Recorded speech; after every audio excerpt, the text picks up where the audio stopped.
Priscilla Butanki had been sat at Zulu's for 15 minutes. When she had entered, she had received the strangest looks from the two heavy Tritonese men at the door, but they hadn't asked any questions. They let her in, and she was now paranoid they thought she was coming on to shift. She was wearing her white dress, the one she had bought specifically for this occasion, just not where she imagined it. It clung to her body tightly, and was a little shorter than she had remembered. All of her thighs were revealed, and most of her cleavage. Essentially, a lot of skin was on show. Her red hair was tied up, and her eyeliner had been applied very heavily.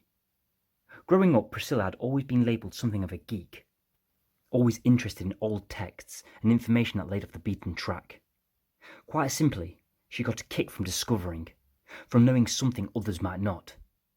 Reading information no human brain may have encountered for decades. But now she was getting to that age, she realised that something was missing, and no amount of information could fill a particular hole. She needed a man. Luka had instantly caught her attention when he had entered the town's central office. He had a carefree way about him. He didn't worry about the details. He almost seemed indifferent. But she knew that was just skin deep. Deeper down there was a principled man, but a man clever enough not to worry about the superficial. Something she knew was an intelligent attribute. Someone who philosophised and contemplated enough deeply to understand what really matters in life. And she wanted to matter to him. But the difficult part was getting him to open his eyes to her. She was going to have to touch his deeper side, touch the man's ethos, his soul. How she was going to do this, she wasn't quite sure. But a low-cut top and a lot of thigh on show was a step in the right direction. Luka entered the bar under the low light. The green neon writing from the sign that said Zulu's behind the bar illuminated one side of his face. Priscilla's face lit up. She smiled and waved at him, but Luka's face barely changed as he exchanged something of a professional nod in her direction and making the bar his first point of call. She looked at him standing there in his white star officer uniform. Even in the dim light it almost shone. His long hair came down to his collar, and she admired his figure. His tall, slim physique, even from the back, moved her in ways. A rock music played quite loudly, and she watched some young women in bikinis come up to his side and stroke his arm. When he turned to her, she could see Luka's smile, one she envied, one she wished had greeted her. Her geek brain couldn't help but see something profound in the scene in front of her. Somehow it summed up the galaxy. "You're not going to believe what I just bared witness to. Fuck me, I'm going to need a few of these," said Luka, coming up to the table Priscilla sat at, barely looking at her. Not even a hello, she thought. "Hey, it's nice to see you outside of work. I was a bit worried you wasn't going to make it. I thought I would have looked very strange sitting here by myself," said Priscilla. "Meh, so get this, I was at Madame Goulart's enjoying my beer, and there must have been about 20 Tritonese men, all wearing these robes. Everyone was chatting, then all of a sudden she comes out and—" said Luka. "Comes out of where?" interrupted Priscilla. "What? Oh, well, we were outside, by her pool. So, she comes out to this weird music, and whips off this robe, and she just stood there naked. I was almost sick. And she's like doing this weird dance, and all of a sudden she jumps into the pool. I couldn't believe it," said Luka. Does sound a bit strange," said Priscilla, in a flat voice, taking a sip of her wine. "That's not the strange bit. Then, all of a sudden, these hot girls come running out from the house." That's the only bit she heard. Hot. He had called all the girls hot. "They jump into the pool, and then all the men, they whipped off their clothes.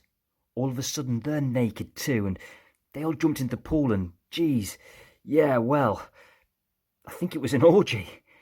Wow, in 6 months, that's the most interesting adventure I've had. Not what I envisioned when I was a boy growing up," said Luka. "Wow," said Priscilla, barely able to hide the indifference. In any other context, she would have been interested, but she was annoyed. He didn't seem to notice her once at all. He might have been, but she wasn't there on a working capacity. She grabbed that thought clearly in her head. She had spent 6 months with this man, every day talking work. Not tonight, she thought. So, what are you drinking? She said. What? Beer. I think it's a pint of asteroid. Why? Miserable fail, she told herself. Luka, why here? What? Well, why did you want to bring me here? Said Priscilla. I dunno. I always come here, said Luka. You like it here? You like the, girls? For a second, Luka had to think. The question had caught him off guard. He looked around, at the scantily dressed women, leaning over tables, talking mostly to rich Tritonese men in darkened corners of the room. Well, it stays open late, it serves beer, and...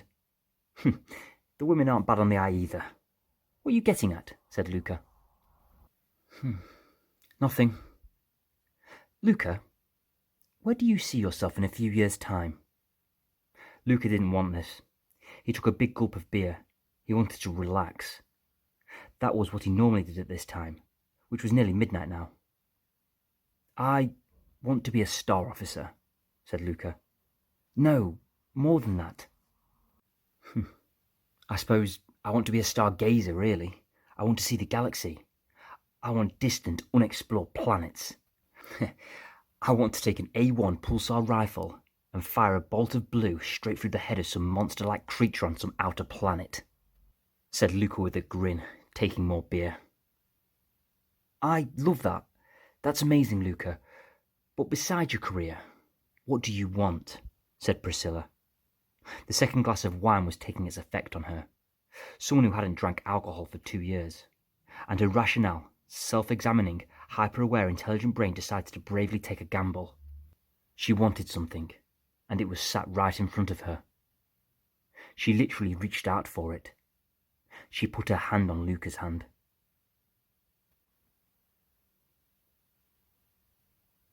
Priscilla had barely touched Luka before he was moving away. He had noticed it, but it hardly reached his conscience. He had seen someone. Walking past their table, there had been a stripper. Luka looked up from her clear high heels, up past her long legs and black bikini bottoms, and into her light blue eyes. He knew her. It only took a second to remember her from Madame Gulag's.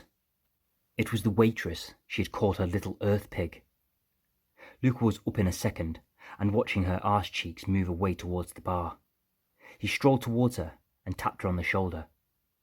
She turned around and was already grimacing slightly. It wasn't obvious, but he was good at reading faces. And he could see in them light blue eyes she wasn't happy to see this stargazer. I want to dance, said Luka. She smiled, a smile that came across as something close to sarcastic. 50 gala, and you can pay at the bar now, said the girl. Luka took a seat in the back room. The girl come in, went over to a computer, and put on some modern track Luka had never heard. It was slow with heavy bass, and the girl whipped across a curtain that gave them a small piece of privacy. The girl ran her hands down her body, then through her hair, then slowly straddled Luka, and dipped her chest into his face. I have questions, said Luka. I bet you do, Stargazer, she said in a voice that was supposed to be sexy, but came across artificial. Don't act like you don't know who I am, said Luka. I've never seen you before in my life, said the girl again artificially, as she pulled down her bikini top straps and revealed her naked breasts, lowering her erect nipple towards Luka's mouth. Luka resisted the urge to be pacified. To be a good stargazer, he reminded himself. Bullshit. I saw you at Madame Gulag's. You was the maid. She said you was a slave. What's a slave doing working? Said Luka. She stood up, turned around and bent over, and slowly peeled off her bikini bottoms all the way down to her ankles. Luka slapped her, and she yelped, a good yelp. He then grabbed her by the hips, turned her back around, and pulled her on top of him. Answer me, said Luka. She began to push her hips into Luka's, and smiled, a more genuine smile. I get certain privileges, she said. Privileges? Where does the money go? Said Luka. Where do you think? Said the girl. Madame Gulag, said Luka. Again the girl smiled. It seemed genuine, and she leant her head back, appearing to get lost in the music. Luka leant forward, holding her back as he whispered in her ear. How does she treat you? Luka couldn't see the girl's eyes widen. She stared at the ceiling, and was pulled out of her escapism, as she thought back to the first time she had met Madame Gulag, and the last time she saw her mother. Up to the age of 11, she had lived in a single room, with 8 women and 9 children. It was a bunkhouse. The children played all day, and in their ignorance there was a happiness. But for the women, it wasn't the same. Some left in the day, and others left at night. They did their best to look after their children, but seemed barely present when they was there. What Chloe hadn't known at the time was they'd been high, doped up, handouts to keep them docile. She didn't remember her mum very well at all. Not much stuck out. She remembers the other children though, the laughter and watching TV, and the acting out of their favourite shows. As the mothers all laid on their beds in some lifeless state, staring at the ceiling with their eyes shut, until a man told them it was time to go out again. This simple existence had been the best time of her life, and it all changed the day Madame Gulag came into the bunkhouse. The door had practically been slammed open. The atmosphere changed from metaphorically a spring evening to an autumn storm. She stood there, quite magnificently in her awfulness, head held high, large, but not yet quite fat. "Where is it?" she said, in no particular direction. Tari, the Tritonese man who had stood guard at the entrance for as long as she could remember, pointed at Chloe, who held a flashing ball in the style of the planet Triton, one of the toys Tari had bought her. She dropped the ball, and it rolled towards Madame Gulag, who stood on it, and broke the mechanism inside, casting the planet into darkness. "Stand up, girl. Do as you're told. Quickly." Chloe had never heard a woman speak with such authority. She did what she was told, and felt the rough palm of Madame Gulag's hand on her cheeks, as she moved the young girl's head left and right. Not bad for a little earth pig. Yes, take her away," said Madame Gulag. Madam, maybe we should let her say goodbye to her mother," said Tari. Gulag glared. It'll be the last time she ever sees her," said Tari. "Fucking hell, Tari. Very well. Be quick, though. Move." Chloe's child brain didn't fully comprehend the importance, but she had understood the instruction. She went over to her mother's bed and kissed her cheek. Her mother wasn't really conscious, but the smallest smile did appear. "That's enough. Now move, come on." And with that, she was ushered out of the room. At the age of 11, her best days were behind her.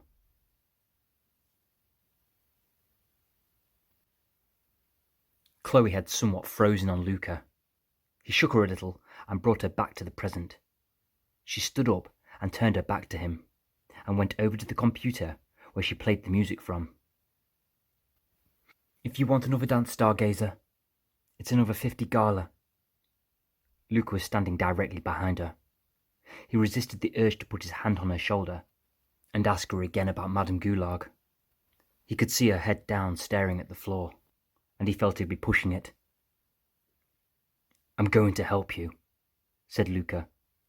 She heard him move back the curtain as he walked back to the bar, as a tear began to drip down her cheek.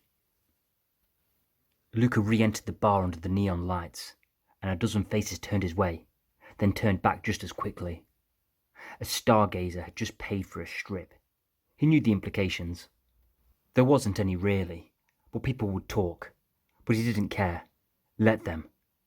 There was that slight resentment here on Triton of Stargazers, especially in a town like Barask, that they don't think their shit stinks, but they're just as bad as the rest of us.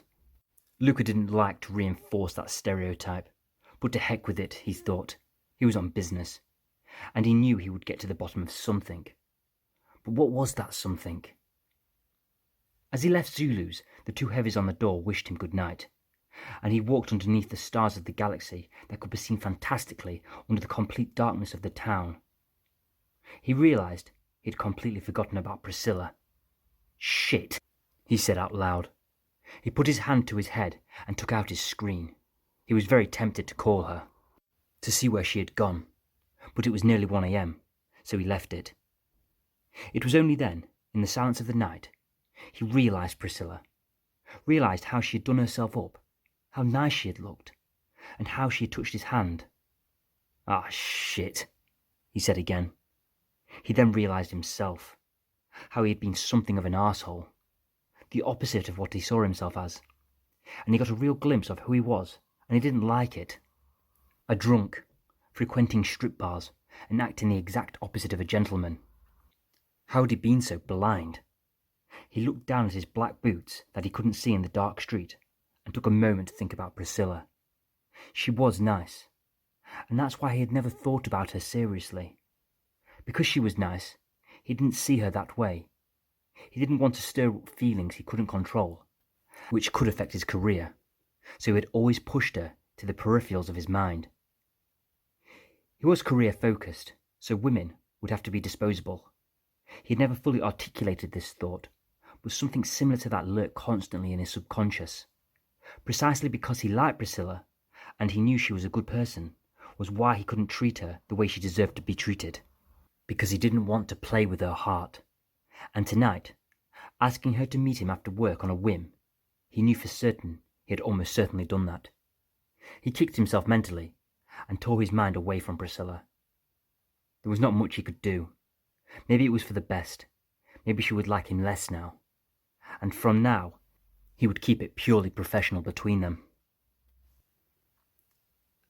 As he walked the street towards home, he turned his mind towards Madame Gulag. Things didn't add up. Slaves, strip bars, girls working. It wasn't quite right, but it wasn't illegal. Then his mind made a leap. Sex. It was never completely too far from his mind, but now it entered on a purely professional basis. What if these girls were having sex for money, and the proceeds were going to Madame Gulag? Well, that would be sex slavery. That would be illegal. He had seen nothing to clarify this, but it was worth investigating. It was a thread to pull on, one he felt could open Pandora's box. With a little hope, he saw a glimmer of amber light upon the sandstone street. It was a tiny shop he knew was open all hours of the night. Illegally, in fact, past trading hours. But he didn't care. In there was a fridge selling beer.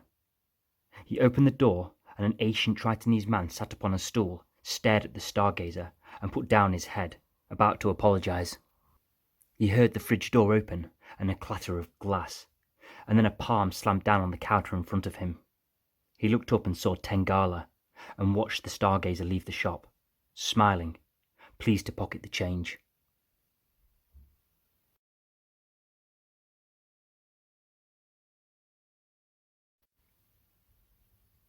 The water slammed down in front of him.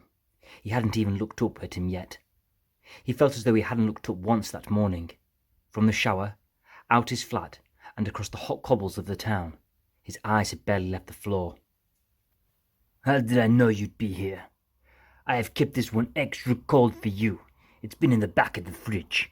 "Oh shit! You look worse than normal. Come on, Stargazer. Look up at me. Look at me with those starry eyes." Luka looked up at his ugly friend, and it was all too much. It started in his stomach, a huge contraction, and then it burst out his mouth. Liquid spilled out, and turned the dry floor dark. Luka took a second to look at what he had created, with his hands on his knees, and hearing the disgusted tones and sighs of those who walked by. His cloudy brain shut his eyes, knowing the scene summed up the galaxy for so many.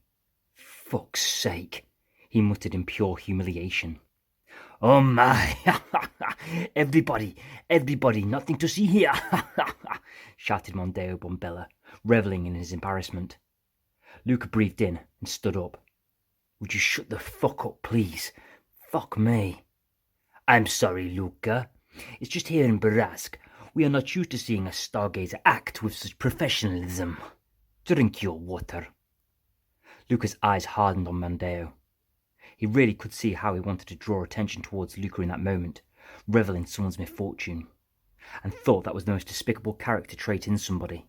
And Luka concluded, in that moment, he really was a piece of shit. Luka sipped from the bottle.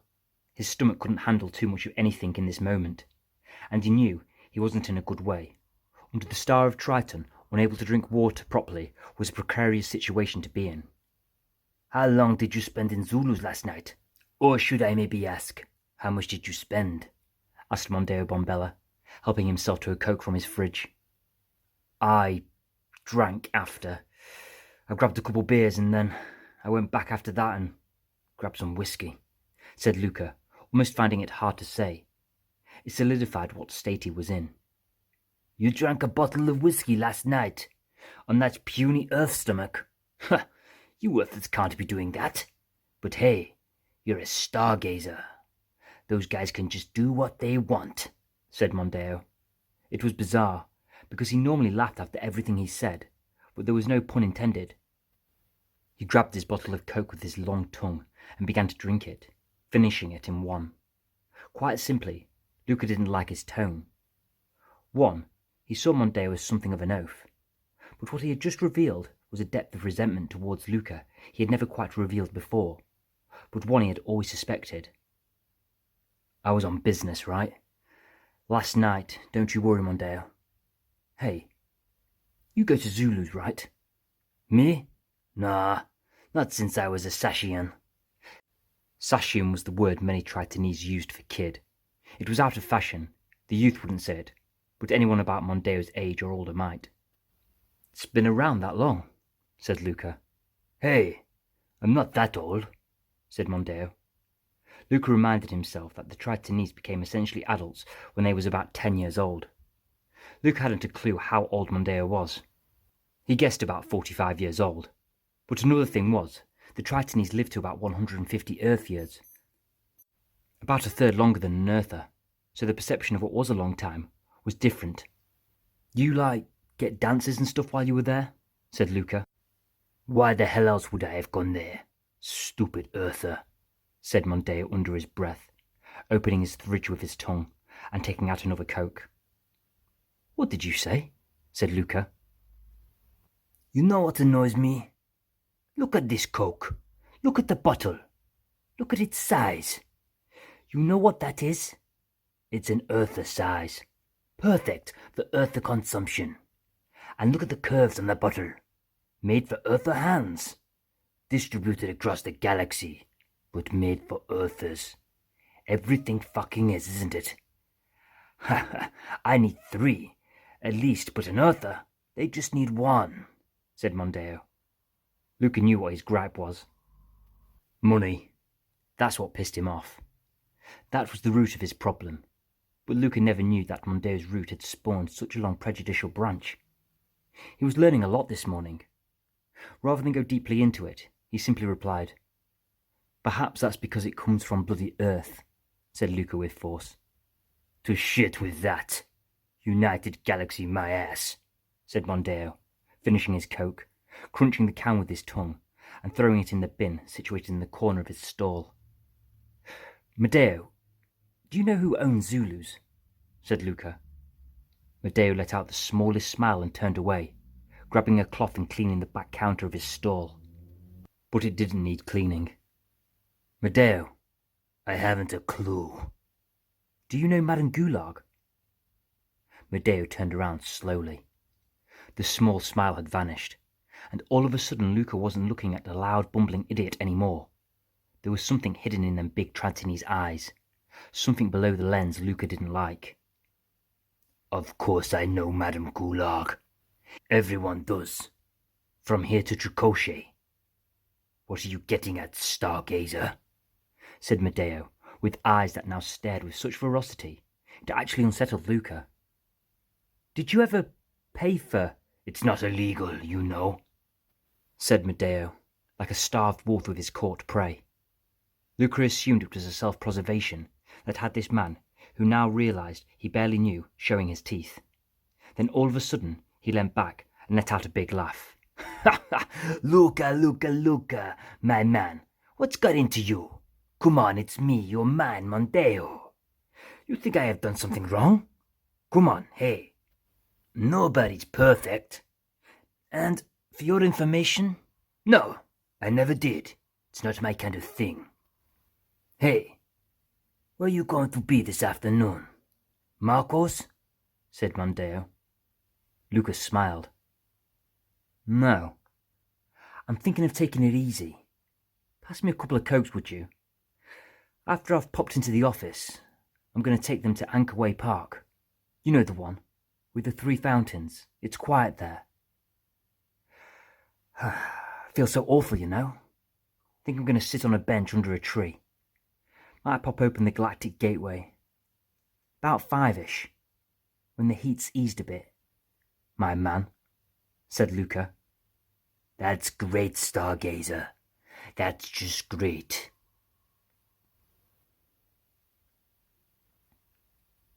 Luka looked at the UPAG badge beside the door of the central office. The dust of Barask had made it almost invisible, and in ways he wished the office was. Behind that door sat awkwardness. Priscilla would be in there, and he had to go in, get briefed on any intel, and pass over information he had received. But the idea of confronting her was worse than the hangover. He reminded himself that the woman sat in there was completely innocent of any fault, and what he was about to face was completely his own making. Be a man, he muttered to himself.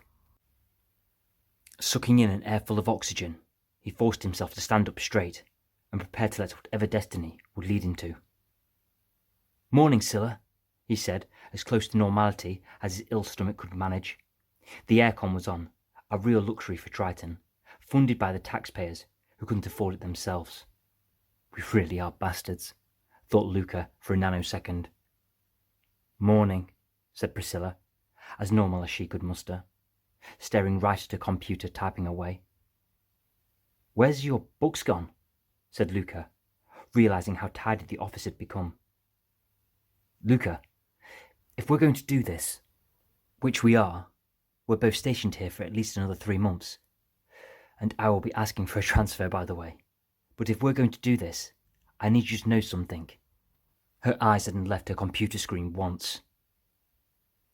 You really are a piece of shit. Yeah, I know. In a very technical sense, you're my boss. And if you want to take this further up, that's fine. But you need to know how I feel if we're going to make a success of working together over the coming months, said Priscilla. Wow, the shit comparison twice in a morning. I really am excelling myself, said Luka. What? Did you even listen to anything I just said? Or does your self-absorption really know no limits?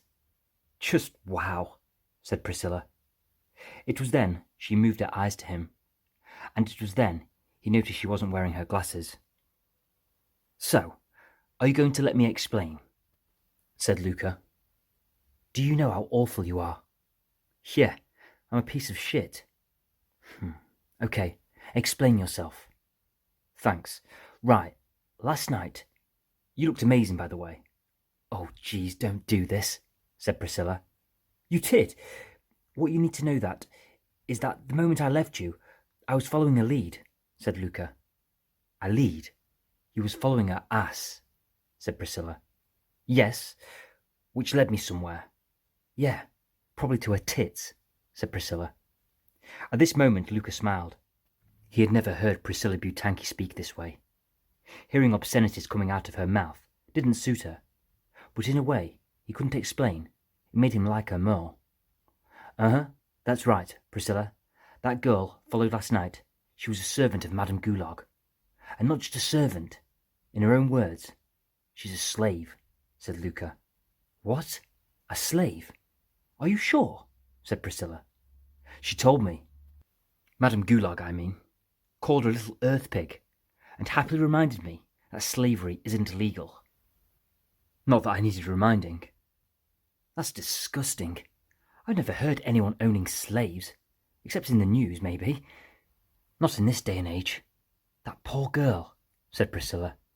I know, right? And that moment I walked away from you. That was me following my gut. Not your dick, said Priscilla.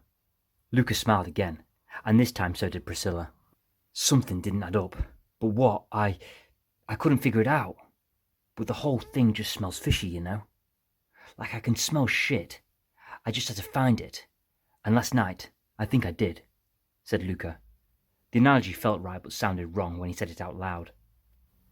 When I was walking home last night, I think I put this shit puzzle together, said Luka. Can we stop talking about shit, please? Sorry. So, you can clarify for me. We know slavery is legal. Rare, but technically legal. But their welfare must be maintained. Just not their liberty. Now, Madame Gulag, she owns Zulus. And I don't know for certain, but somehow I do. These girls, for the right price, will, you know. Prostitute themselves? Said Priscilla. That's the one, said Luka. How do you know that? Have you ever... No. Not from there anyway, said Luka. You've slept with prostitutes, said Priscilla. Jeez, look at this place. If you was a young guy stuck on this rock, then you'd probably turn to... Luka stopped himself when he looked into her eyes. Her mouth was slightly a gasp. Luka Ellis, I will have you know I would not. That's disgusting. And I'm quite sure it is certainly a sackable offence. Maybe worse. You're supposed to be a star officer, spreading civility across the galaxy, not spending your wages paid for by the people of this town, by the way, on bloody whores. Luka kicked himself for being so honest. He rubbed his face and felt the hangover switch from a cloudy headache to something worse. She was right, but right now he didn't care. Look, if I can prove this girl, or any girl at Madame Gulag's, is a slave of hers, and is having sex for money, and the proceeds are going back to Madame Gulag, we can have her on sex slavery charges. This woman stinks of all kinds of corruption. We would be freeing slaves and taking out a layer of corruption from the town. We need to get her, said Luka. He could see Priscilla's eyes narrow. At first he wasn't sure why, but then she said, Good work, Star Officer. He could see her pain to say it, but her work-rational brain chumped her heart and feelings at that moment. Thanks, said Luka, walking past her desk. Priscilla began to type on her computer, not paying attention to where he was going. I will get on to Central. Madame Gulag isn't someone we want to take too lightly. We're going to have to bring in some officers from Tricochet for when we make the arrest. I will send out the... She hadn't taken any notice of him pass through the back door towards the armory. He had punched in his passcode, pressed the green button, and then put in Priscilla's code he knew from last time watching her put it in when they had done the monthly checks. Whoa, what are you doing with that?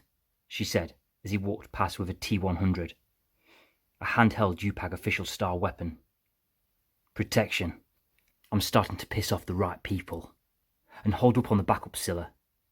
I need to gather evidence, said Luka, walking out the office door. Priscilla shook her head, feeling the exact sentiments she felt towards the man when he had entered the office.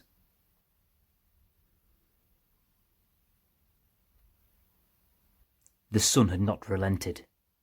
Luke looked at the park from a distance. It was 5:15. He had hoped he had timed his arrival just right. He looked through the park's main gates at the dry fountains on the far side that had not relinquished water for centuries. They were mere artifacts now, evidence of a once prosperous time, a time more cultural, before galaxification and capitalism had rendered civilization to mere gala. He envisioned once Tritonese people, in more Tritonese-like dress, playing games and listening to their own music in this park, perhaps once upon a time, but the only movement he ever witnessed now was the shufflings of the odd homeless Tritonese men in blue denim jeans. What was that all about, he pondered briefly. He normally sat on the middle bench, one of three, but he had no intention of entering the park at all. Very slowly he walked round its edge. Beyond the benches was a steep bank, and on top of there was thin trees providing shade to cover to anyone who may seek it. That's where he was heading. As he walked around, he took out the coat he had concealed in his pristine white suit. If it was up to him, he wouldn't be wearing it now. But it was a core principle of being a stargazer.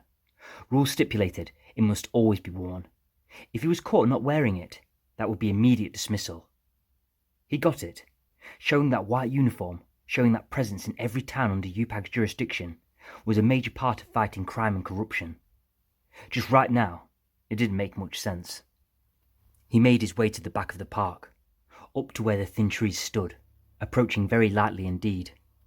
He put down the Coke bottle, unzipped his white uniform again, and this time he pulled out his T-100. He peered into the trees. In the shade he couldn't see anything, but he knew he'd have to look extra hard. He made his way slowly down the line of trees, peering in. And when he reached the end, he saw it. He didn't want to see it, but it was there. It was a poor effort, really. Everything had been perfectly concealed, except one thing: his soles. He was in the prone position, and because of the marksman's perfect camouflage, he couldn't see him or the gun. But the soles of his boot was a bright yellow. The ground was much darker in colour. They might as well have been luminous. Luka took several steps forward, and where the ground turned from sandstone to dry soil, he stopped. Perhaps 10 feet away from the assailant. He didn't dare get any closer. "I have a T-100 aimed right at the back of your head. Put your hands on your head. If you make the wrong move, I swear I'll put a bolt of blue through the back of your head. I'm a star officer. But I'm sure you already know that. Don't make the wrong move," said Luka. Up to that point, he had felt almost nothing. He hadn't expected anyone to be there, really. It was then he realised who and where he was. The truth was, he was a little scared. He couldn't distinguish where this guy's head was. He just focused intently on the soles of his boots, and there was just a silence. What if he had put his hands on his head? Luka couldn't ask. That would give away his advantage. He took a single step forward, just glaring at those boots. Then snap. He had stood on a dry twig. The soles flipped, and in the briefest second Luka looked into Big Triton's eyes as a bolt of blue enveloped his face. Again, there was silence, except for the gentle whistle of a wind. He had pulled the trigger without even realising it. "Fuck," said Luka, looking at the T-100 in his hand. Nervously, he walked over. On his back was a green face with a black hole through the left eye. He looked young. No older than maybe 12, thought Luka. An adult by Tritonese standards, but still young. He sat down next to the dead man. He was shaking. For reasons he would never be able to explain, he took out the other glass of Coke and sipped it there for at least 20 minutes. In all that time, he was rewiring his brain, justifying his actions, remoulding his self-image. He was building something, the new him. He allowed the adrenaline to pass over him, and took solace and understanding from rationality. That this was just a hormone of the brain doing what it did to anyone who had just killed somebody. When it began to fade, he began to nod. "You're a stargazer,"